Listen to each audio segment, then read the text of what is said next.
Hai, Assalamualaikum. Okey, hari ni saya nak share sikit lah tentang masalah tombol peranakan yang biasa dan yang ramai sangat alami. Ada orang perasan, ada orang tahu sedar, ada orang tak tahu. Sebab ada yang hubungi saya tau, dia kata dia tak tahu pun. Ada yang tak tahu. Okey, tak apa. Kita cubalah share share ilmu sedikit supaya awak ni lebih tahulah daripada tak tahu, lebih tahu daripada tahu sikit lebih tahu banyak. Saya harap dapat membantu awak lah. Okey. Untuk tombol peranakan ni dia dia masalah dia kalau orang ada tombol peranakan dia boleh menyebabkan masalah seperti kekeringan, kering sangat. Bahagian depan dia cip bunga dia kering. Okey je lah.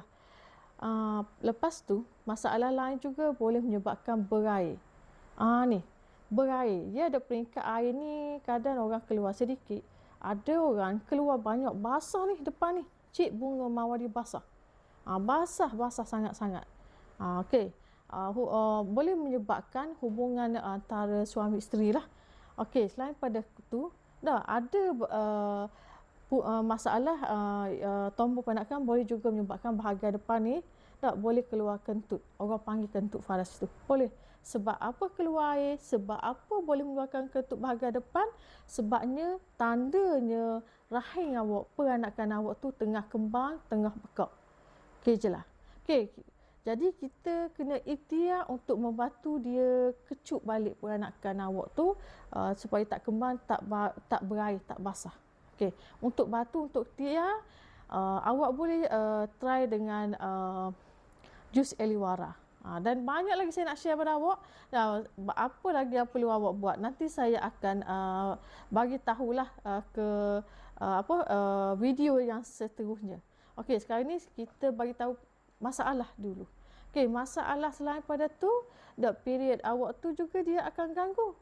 Period awak keluar tak teratur ke, ataupun banyak-banyak panjang, berpanjangan, ataupun period awak tu bau busuk sangat, hanyir sangat-sangat, ataupun dia juga boleh menyebabkan keputihan kita tu keluar berlebihan. Okey, keputihan tu kalau warna putih jenis itu normal sebab dia cuci bahagian faras awak. Tapi kalau keputihan tu keluar banyak sangat, berketul-ketul, warna putih bertukar kepada warna kuning ke hijau, itu tandanya dah ada jangkitan kuman ke kulat semua tu. Dan kalau bau dia bau busuk sangat tu, itu tanda jangkitan dan awak kena jumpa doktor lah. Okey, selain pada tu dia juga boleh menyebabkan penyakit bawaan angin. Ada tombol peranakan tu. Okey, apa penyakit bawaan angin? Penyakit bawaan angin sepertinya bedu, gastrik, GERD. Awak perasan tak? Awak rasa berangin tak? Rasa sekak, sebab, sebu. Itu orang ada tombol peranakan. Okey, selain pada tu apa lagi masalah? Boleh juga menyebabkan anxiety pun boleh. Dan awak kalau orang dalam pantang tu, dia jaga anak dia akan dengar suara lah. Tu sebenarnya pada masalah tombol peranakan.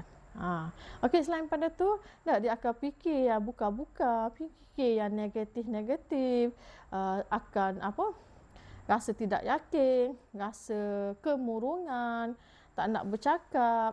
Tu antara masalah, dan jangan awak pandang dia remeh-temeh.